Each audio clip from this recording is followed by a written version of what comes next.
Hello everyone, आज की इस वीडियो में हम लोग देखने वाले हैं एक ऐसा बड़ा हादसा जिसमें कई लोगों की जाने जाने से बची। और ये कोई अन्य लोग नहीं थे, ये सभी सेविका पति थे। आप लोगों को पता है कि जो चावल का उठाव आंगनबाड़ी केंद्रों पर टेक होम राशन के लिए या पूरक पोषाहार वितरण के लिए होता है, उस चावल के उठाव के लिए कई सौ किलोमीटर दूर जो है कि गोदाम पर चावल आ जाते हैं और वहाँ से आंगनबाड़ी वर्कर आकर के अपना जो है कि चावल लेकर के जाती हैं। यह जो है कि अपने परियोजना में भी नहीं रहता है, बहुत जगहों पर जो है कि दूसरे परियोजनाओं से लाना पड़ता है। खास करके यदि मैं अपने परियोजना की बताऊं तो हमें भी हमारे विधान परियोजना से नहीं मिलता है, हमें दहवा जाना पड़ता है, वो जो कि दूसरा ब्लॉक पड़ता है, वहां से हम लोगों को भी चावल लाना पड़ता है। इसी प्रकार से बहुत सारी सेविका बहनें हैं जिन्हें कि अपने चावल के उठाव के लिए दूसरी जगहों पर जाना पड़ता है। इसी में एक बहुत बड़ी खबर निकल के आ रही है कि किस प्रकार से एक ट्रक और ट्रैक्टर की भिड़ंत में चावल उठाव करके आते हुए सेविका पति जख्मी हो गए। आइए इसकी पूरी जानकारी लेते हैं। पूरी जानकारी देखने के लिए वीडियो को लाइक और सब्सक्राइब। पहले तो हम यहाँ लेटर देख लेते हैं कि इस लेटर में देखिए कि जो है कि विषय दिया गया है आवंटित खाद्यान्न के उठाव हेतु दिशा निर्देश। दिशा निर्देश में देखिए कि क्या कुछ कहा गया। मैं आप लोगों को संक्षिप्त में कुछ जानकारी दे देती हूँ कि निगम कार्यालय मधुबनी से निर्गत भंडार निर्गमादेश की प्रति प्राप्त करते हुए बाल विकास परियोजना पदाधिकारी अपने वाहन से आवंटन के अनुरूप संबंधित टीपीडीएस गोदाम के सहायक प्रबंधक से संपर्क स्थापित करने हेतु खाद्यान्न का उठाव कराना सुनिश्चित करेंगे। जिन वाहनों का प्रयोग खाद्यान्न उठाव के लिए किया जाएगा उस पर बैनर के माध्यम से परियोजना कार्यालय का नाम, प्रखंड का नाम आदि का उल्लेख किया जाए। आवंटन के अनुरूप प्रति बोरा लेडिंग चार्ज के भुगतान के साथ साथ तथा वाहन के भाड़ा का भुगतान की पूरी जवाबदेही संबंधित बाल विकास परियोजना कार्यालय की होगी। राज्य खाद्य निगम के गोदाम से आंगनबाड़ी केंद्रों तक खाद्यान्न के प्रेषण का दायित्व तो जिला प्रोग्राम पदाधिकारी, प्रखंड बाल विकास परियोजना पदाधिकारी की होगी। तो यह आदेश है। यह आदेश किसका है? देखिए, यह जो आदेश है ये हम लोगों का नहीं है, यह बिहार स्टेट, यहाँ ध्यान दीजिए आप लोग, यह जो आदेश है Bihar state food and civil supplies corporation का है, ठीक है।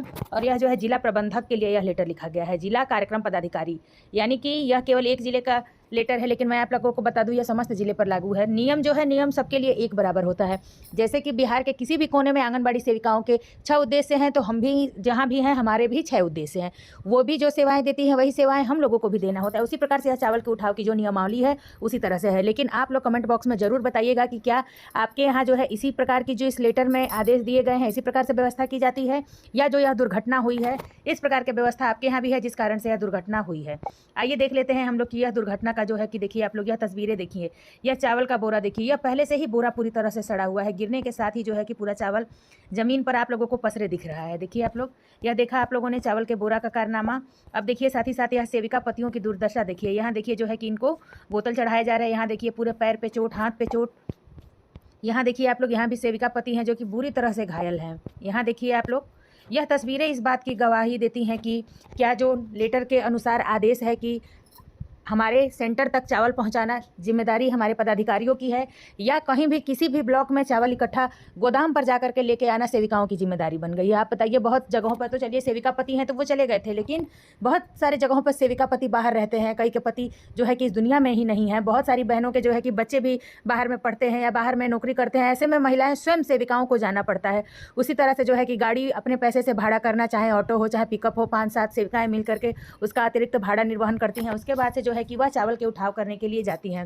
और आप बताइए कि क्या आपके यहाँ भी जो है कि चावल प्रति केजी आप लोगों को बोरा के अनुसार मिल रहा है या क्या हो रहा है? यहाँ देखिए आप लोग, जो कि मैं आप लोगों को बता दूं, नाम देख लेते हैं। कुमारी गीता, उनके पति हैं अशोक पासवान, और एक और जो है 236 के पति हैं पवन कुमार, 191 के पति हैं वासुदेव राम, 190 के पति हैं किशोर प्रसाद, 188 के पति हैं महेंद्र पासवान। कुल मिलाकर के मैं आप लोगों को बताऊं कि 1, 2, 3, 4 और 5 सेविका पति घायल है, क्योंकि आप लोगों को पता है ज़्यादातर 4 या 5 सेविकाओं का राशन एक टाली पर या एक पिकअप पर मिल करके सेविकाएं जो है भाड़ा करके और लेकर के आती हैं। उसी तरह जो है कि ये भी भाड़ा करके लेके आ रहे थे।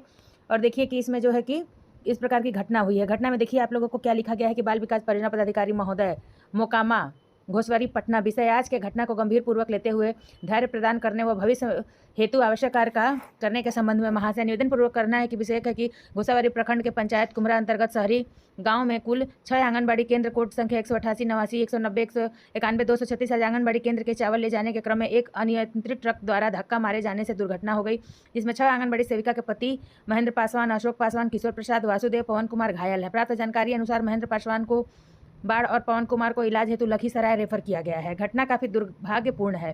शहरी गांव की सभी आंगनबाड़ी कार्यकर्ता चिंतित अव्यवस्था में इस बुरे वक्त का सामना कर रही हैं। तो आपसे निवेदन है कि प्रभावित सेविकाओं को धैर्य देने, साथ ही पूर्व की भांति संवेदक के माध्यम से आंगनबाड़ी केंद्र चावल पहुंचाए जाने संबंधित आवश्यक कार्य करने की कृपा की जाए। तो ये तो जो है कि इसमें जानकारी दी गई है और यह बताया गया है कि किस प्रकार से यह घटना हुई है और उनकी अभी स्थिति क्या है। तो आप लोग देख रहे हैं कि सभी सेविकाओं पति की स्थिति क्या है। अब आप लोग कमेंट बॉक्स में बताइए कि आपके यहाँ चावल का उठाव कैसे होता है, क्या अतिरिक्त भाड़ा चावल उठाव के लिए आप लोगों को अलग से मिलता है, चावल उठाने जाने के लिए कितने किलोमीटर की दूरी तय करनी पड़ती है और कितना अतिरिक्त भाड़ा देना पड़ता है। इन सभी बातों की जानकारी कमेंट बॉक्स में जरूर दीजिए ताकि इस पर हम लोग सभी लोग मिलकर के एक गहन चर्चा करें और इसका कोई निष्कर्ष निकालें।